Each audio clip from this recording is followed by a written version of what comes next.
Hey, everybody. Welcome back to another episode of the Industrial Strength Podcast, a podcast more focused on industrial fire departments and industrial hazmat response. I'm Randy.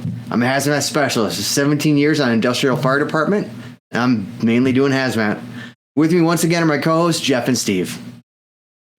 I'm Steve, a hazmat technician with 3 years of experience on the industrial ERT team and about 10 years in the industry overall. And I'm Jeff, hazmat technician, and 20 years experience in the fire service, with 10 being in the industrial side. Today, we're talking about thermal breakdown. Ooh. Love it. A little bit of background on this one.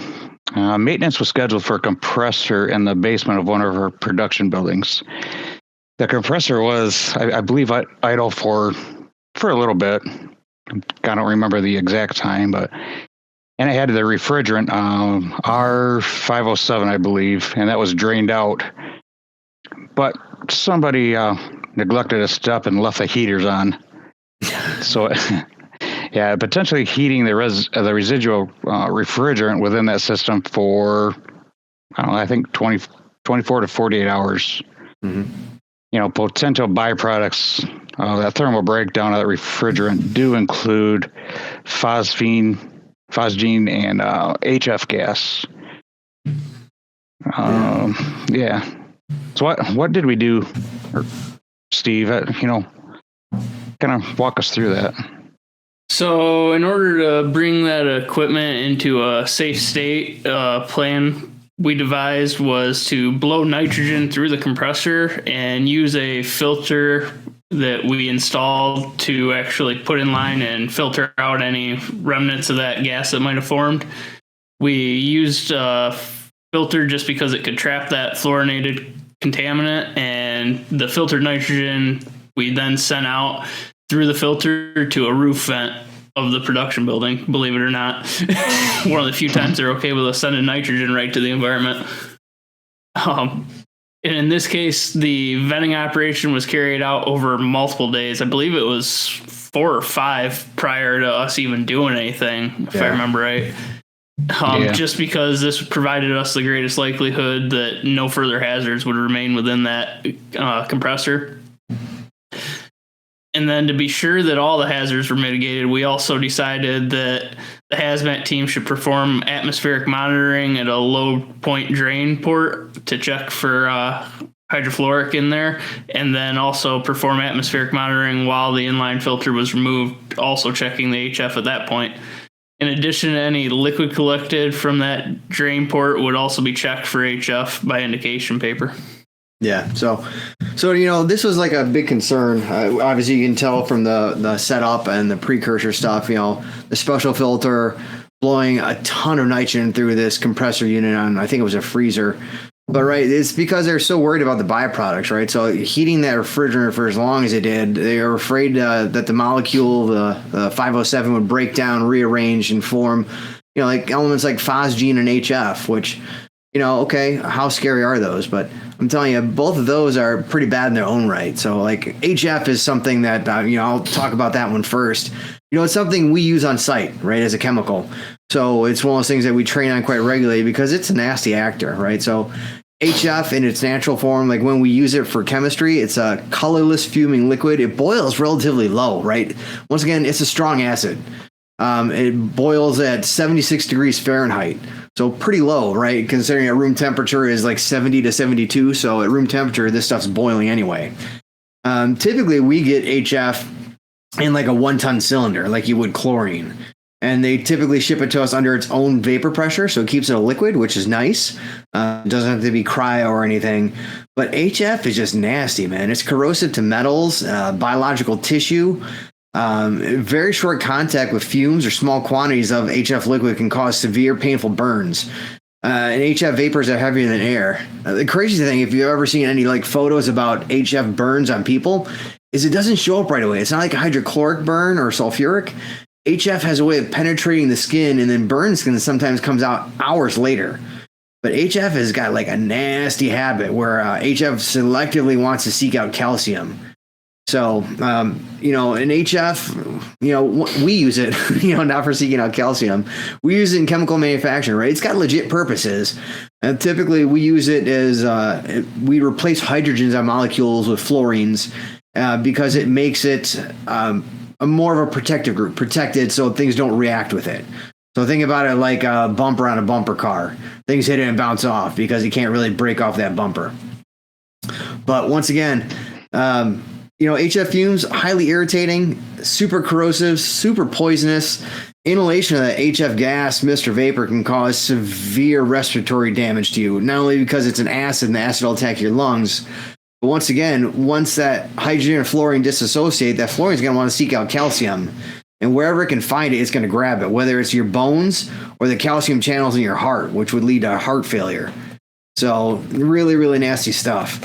So, you know, to kind of put this in a different perspective, HF is one of those acids that's strong enough that it'll etch glass and it'll attack any other silica-containing material. So this stuff is not to be taken lightly. So it's one of those hazards at work that we train on because it is particularly nasty and requires a particular set of protective gear. So, but that's just HF. That's one of the things that refrigerant can break down into. So, I'll say, weren't we also concerned about phosgene on that call? Yeah. Yeah, which if you're not familiar with phosgene is a chemical warfare agent. No. But it also falls nicely in the same category as HF, just awful and nasty.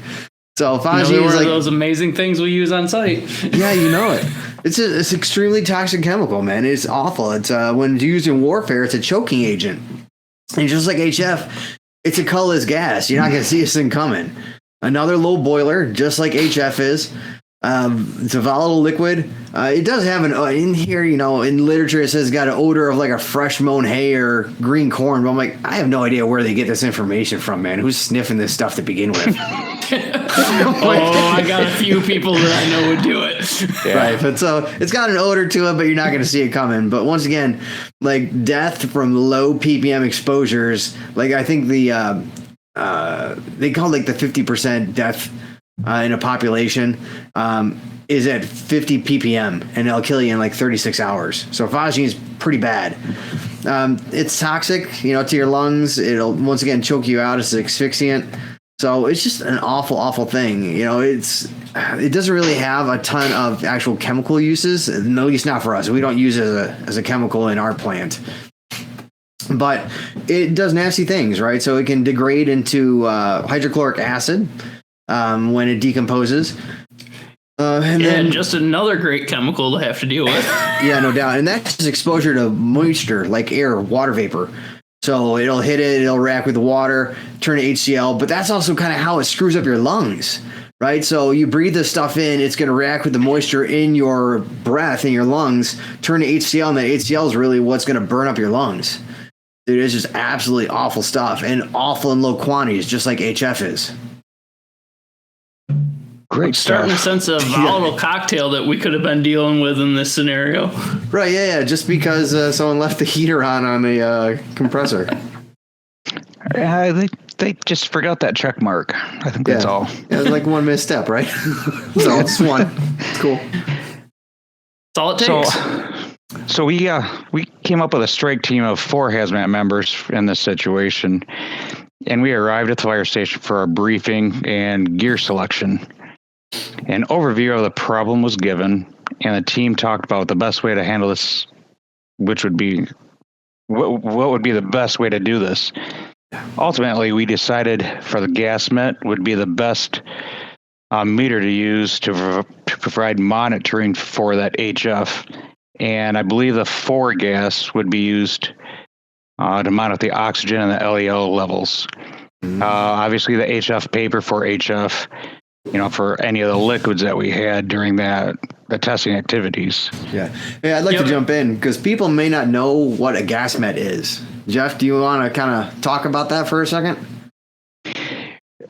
Actually, I think, Randy, you would be the best. You could put it simpler. So I think the unique part on this one was it wasn't even our gas met that we ended up using. It was another one from site. So we were learning a little bit on the fly with this particular model. Yeah.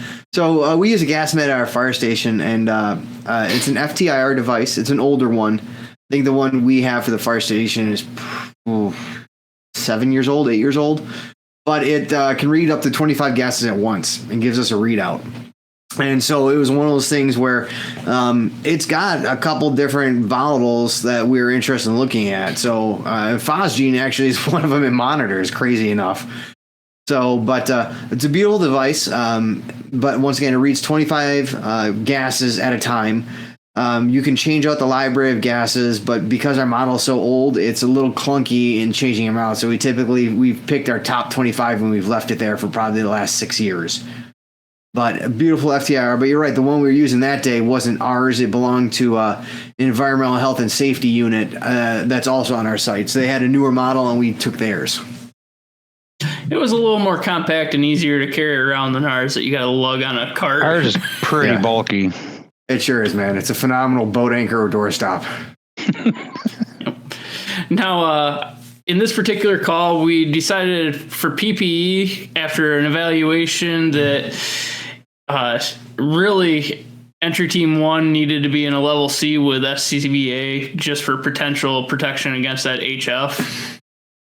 We donned Silver Shield gloves, which were also selected for the protection against HF because we decided that was the most likely chemical that we would come into contact, even though there was possible hydrofluoric acid and phosgene. This was just the one we were most concerned about at the time. With that being said, entry team 2 was also tasked with RIT duties on this particular call, and we decided for them to also be donned in level C's with SCBA and Silver Shield gloves just because entry team 1 was in that. I think we've talked about this a few times throughout our shows, but how did we pick that PPE? What type of technology did we use to help decide that? So actually, this one was a bit interesting. So, typically we always hit the books, right? So, and by books, I mean online resources. So I'm a big proponent of 2 sites I like using quite a bit, PubChem and Cameo. Both of them were incredibly helpful in looking up the hazards on HF and phosgene. But once again, HF is old hat to us, phosgene not so much. But for us, what we were worried about is mainly it wasn't so much liquid, because we had figured that it had all kind of blown off. But we were really still worried about anything that was still a gas. Because once again, this stuff is pretty volatile if it's around, right? HF and phosgene are both little boilers. So we were mainly worried about respiratory issues and minimal contact. We weren't worried about splashes. We're not going downrange fixing plumbing. So that's why we stuck with C's. We were mainly worried about respiratory, right? Because at this point, what we wanted to do is we were going to stop the nitrogen flow. We had a couple other incident objectives we wanted to do, but really we did the chemistry on it, right? So we weren't worried about liquid, we weren't worried about splashes, we weren't worried about it getting on us, we were worried about respiratory issues. So that's why we picked C, because we weren't going to go down in bare skin. That just also seems insane. So we picked C's, but we were worried about breathing this stuff in, with it being super toxics. So that's why we hit SCBA with level C's. The other thing I did want to bring up, which I don't know how many other teams are doing this, is every hazmat call we have, we staff a RIT team. And I think that is a critical thing, especially in this call as well. So having a RIT team is an important thing to make sure your people go home. It's something we've always done. We always try and staff a RIT team for every call. So we have the 2 in, 2 out, and we try to have 2 on standby for RIT. So I wanted to call that out too, because it's something we probably don't highlight a ton, but I think it's a critical thing. I think most teams should be doing it by now if they're not already. I think it's just as important to have hazmat RIT as it is fire RIT. Oh, I agree completely. Yeah, absolutely. Especially some of the nasty stuff that we're coming into. So yeah, for sure. So it's always nice to have that third team for it. Sometimes we just don't have enough people there. Like in this instance, we kind of made a select few, so it was entry team 2 got duplicate duties, but right. But once again, that was the nature of this beast, right? We picked a selective strike team as opposed to a general call. Yep. So, and we hit it with seasoned folks, right? So we did the best with the best people. Yep. So after all of our discussions that we had prior to this, now it's go time. So we got to the area that this was an issue. Entry team 1 went downrange and began air monitoring of that whole space around the low point collection drains. Entry team 2, which was again also red in this situation, we staged outside that hot zone, and we were within line of sight of entry team 1. A drain valve was opened, and a half inch of liquid was collected into a 60 milliliter HDPE bottle. So, with that bottle, we checked it with a gas mat, and there was no positive hits from the entry team. The collected liquid was checked with fluorine paper without any positive results. After that, a maintenance team was brought in to remove that inline filter, and throughout that duration of the operation, no positive hits were hit with that gas mat. While the operations were complete, entry teams 1 and 2 exited that production building. So now comes everyone's favorite part, rehab. Yeah. Yeah. So this was one of those things where, we did the rehab and, I guess I was a little surprised that we actually collected any liquid. Mainly, no hits by the F paper, nothing on the gas mat. We were pretty confident it was compressor oil, right? Because if it had any sort of fluorinated compounds, that paper would have been screaming at us.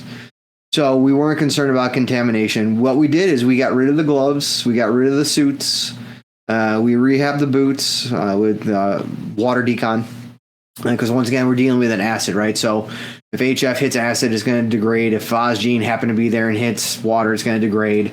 So we did a water decon of the boots, and then we called it a day. Yep. All in all, it actually was a pretty lucky situation, considering the fact that just leaving a heater on could have resulted in a major exposure incident. Yeah.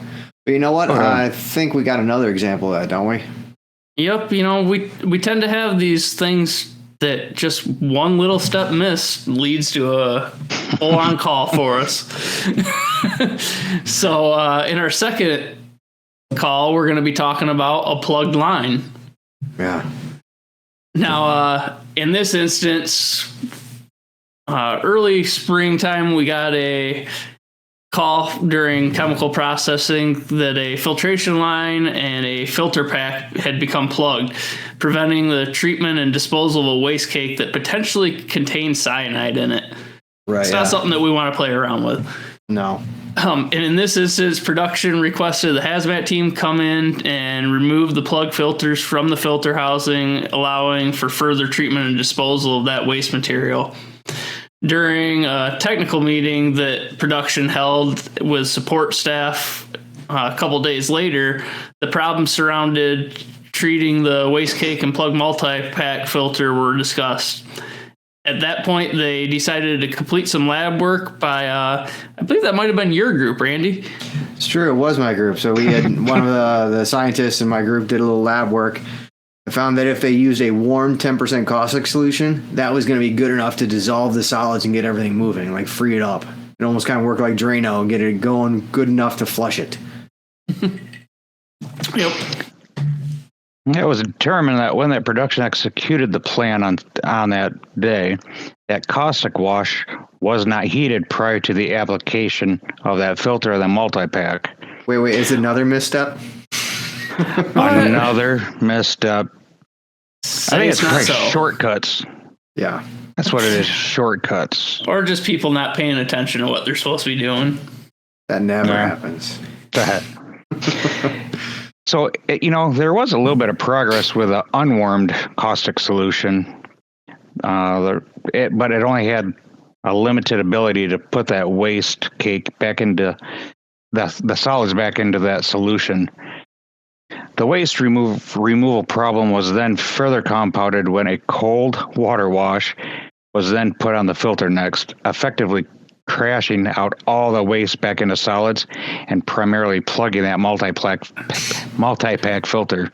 Now let me get this right. Yeah. Warm caustic helps dissolve it, so let's put cold water on it and see what happens? Yeah, it wasn't a very well thought out decision.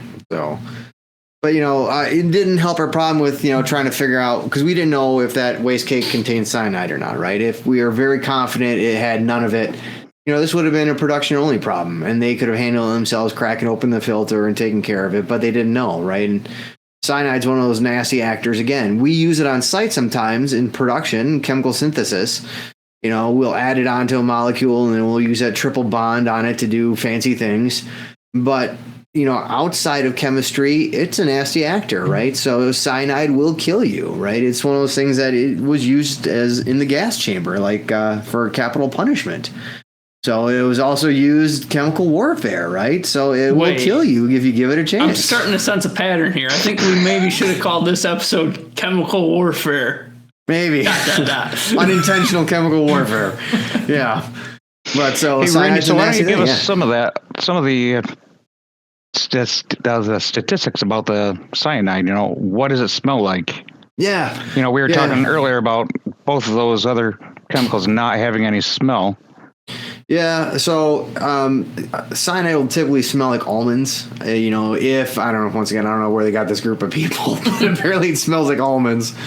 So, but it's when you get it and you use it in production, it comes as a brick. It's a solid. It's a salt. And then when you hit it with any sort of acid, that's when it becomes nasty because it goes from a salt cyanide like potassium cyanide or sodium cyanide into hydrogen cyanide, and that's the thing that will kill you because that's actually an acid.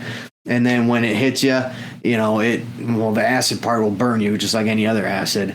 But the cyanide part, once again, that's what bonds to your red blood cells and works as an asphyxiant, and it'll kill you because once it bonds to your red blood cells, it's very hard to get off, and it winds up just choking you out, right? You could use hydrogen cyanide in production. We don't, but some other industries do, right? So you can use it to make nylon. You can also use it in the production of gold and silver, right? And also electroplating gold and silver. But for us, we use it when we add it onto a molecule because we really want to use that triple bond for other purposes. So that's kind of an overview of it. Really nasty stuff. It'll kill you in small quantities. I mean, when we use meters, we set our meters for hydrogen cyanide at like 2.4 parts per million. Because that's typically half the amount that we're really concerned about. Because if you get to about 5 parts per million, then it starts having direct effects on you. Is it explosive at all? Is it explosive at all? Hydrogen cyanide can, yeah. So like the gas is, but like the salts, not so much. So it has to be exposed to acid, and then once it is, that gas can then have other properties like being explosive at temperatures around 50 or 60. So, and also reacts violently with other nice things like acetaldehyde. So we have that on site too. So it's not like you could never see that. Small quantities. Yes. So Jeff, how did we select our PPE for this call? Well, so that particular day, I believe it was earlier in the morning, somewhere in there. Our call was placed to our dispatch for the hazmat team. At the fire station, an initial briefing was given covering the processing, plugging, our requested actions, the process hazards, and selecting staffing for the roles needed. It was determined at the pre-incident briefing that due to the abundance of caution, the PPE for both entry team 1 and 2 would be set to a level A with the SCBAs due to the nastiness of the incident. So right, because with this one, right, there's the potential to get hands-on with a waste cake with cyanide in it, whereas with that previous call at the HF, we weren't planning on touching anything. We were opening a valve and shutting a valve. This one was hands-on because some of the actions had to be inside that filter housing that was covered in schmutz. Yeah. So along with being level A suits, we also were wearing HCN monitors to determine if cyanide was actually present. So the decon team would employ level C suits with Shawa chemical resistant gloves, and the RIT team would dress in bunker gear with an SCBA. Yeah, once again, RIT team critical. I'm glad you brought up decon, because in this case, we actually did something out of the normal for us a little bit. We typically like to use that dryer forced ventilation decon just because it's the easiest with a lot of things we're dealing with. But in this part, for this call, we actually did a 2-part wet decon, and that was instituted where the initial decon would be done with an aqueous bicarbonate solution followed by a water wash to remove that bicarbonate prior to doffing gear. The water we decided would be visually checked for solids, and if there were solids present, entire pool would be bottled up for disposal based on what our environmental team decided to do with it. Now, if there weren't any solids present in the decon water, we would just pH check it, and if it was in the appropriate range, discharge it right to the sanitary sewer. And in this particular call, like a few others, we decided to utilize some of the infrastructure in place on our site already, and we put our decon pools right underneath the safety shower to utilize the tempered water that's already in place right there. Yeah, that's a wonderful, wonderful thing we can do because we're at a fixed facility. So much better to use those showers that are in place already, right? Use the facilities that are already there instead of having to reinvent the wheel. Yep. So, what did we do upon arrival on this call, Randy? Yeah, so what we did is we showed up, right? We got dressed. And after confirming that the decon team was dressed and ready and that RIT was dressed and ready, we wanted to make sooboth of those functions, which were very important to us, were ready. Entry team 1 and 2, everyone went down range, right? So entry team 1 entered that pack out room where the plug filter housing was located, while entry team 2 maintained position outside the closed doorway but within line of sight. Because once again, while we dressed right, we had the right PPE, right breathing. I always worry about our guys. Safety is utmost and paramount. I like seeing all you guys. I like seeing all come back home and come out of the scene safe. So most of us. all of you. So entry team 2, they were positioned outside line of sight, right? So if something happened, they could signal for rescue quicker than entry team 1 could hit their radio and signal for rescue. So entry team 1 did vent off the residual pressure on that multi-pack filter housing because they tried using pressure to blow that clog through and it didn't work. So they had to vent off residual pressure. And then they shut off the inlet and outlet to that multi-pack filter. The team 1 was able to drain some liquid from the port on the bottom of that filter housing. They collected it for disposal. And then they peeled that filter housing apart and they were able to remove the filters from it. They reattached the lid and then they pressure checked that filter housing to make sure they could send a rinse through to clean it out. And once they verified that the equipment had integrity, they bagged up the filters and they had sealed the bottle with the liquid in it. They kind of came on out of the pack-out room to get decon. So, yep. Now, one thing I'd like to point out for uniqueness on this call that's actually not so unique for us on site, it's just the limited space and maneuverability that we had to deal with. This filter pack-out room is probably a 10 by 10 room, and there's I would say, 6x6 filter in there, along with probably 10 hoses strung across the floor, another nitrogen and air fitting hose that's strung about waist level across, and then another little multi-pack in there that takes up about a foot by foot space. So not necessarily the easiest thing to maneuver around while you're doing this in level A's. Right, yeah, so they definitely had to watch their steps. They didn't trip and fall with any of the stuff they were doing. But luckily for us, the call went smoothly. Cyanide meters never went off. Decon went well. They did check for solids, like you talked about, Steve. They didn't find any solids, so luckily we didn't have to do any special packing up of the water for decon. So we were able to discharge that. But one other thing I don't think we mentioned yet was we had something special on hand for cyanide antidotes. Jeff, you want to talk about that? I think we might have lost Jeff. Oh, all right. Well, Steve, you want to talk about it? Sure. So just due to the fact that we do have cyanide byproducts within our production facility, we actually have a cyano kit on hand in multiple areas of the facility. Use of the cyano kit is a simpler process than the older Lilly kit, as it really only requires the administration of one medication rather than the multi-step process. Yeah. The use of this kit requires an IV to set up for the medication administration, and if the exposure is severe enough, the second dose may be administered by IV infusion. Yeah. So we don't particularly do that on site. Even though we do have medical staffing, we're only MFR level, so that's just there for us to give to those EMTs that show up and the paramedics that show up for that call on their way to the hospital. Right. The really neat thing about that cyano kit, though, is like it's not toxic, right? So the old Lilly kits were toxic, where like once again, cyanide's a poison, but the antidote to the poison was another poison, which is insane. So you're poisoning yourself twice to try and remove one poison. It's like saying, yeah, I got this knife wound. Let me fix it with another knife wound. Not super great, but the cyano kit is an awesome thing where, you know, it's a modified B12 vitamin. So you don't really overdose on that. You can't. It's not possible. So you take it, and whatever you don't need, you excrete through urine. And the really neat thing is, if you had cyanide poisoning, your pee changes color. It changes like a pink. Like the darker pink, the more cyanide you had. So it's really kind of a cool thing, and it's a better kit than what we used to have, because those Lilly kits had to be refrigerated, where the cyano kit's like shelf stable. Yep. Now, if you wanted to dilute this particular kit, all you have to do is use a saline bag, which obviously most ambulances will have on hand to do that with. Yeah.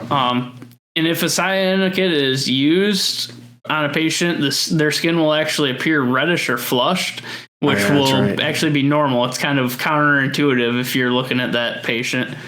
Right, but it's just because that B vitamin itself is like a dark purple color.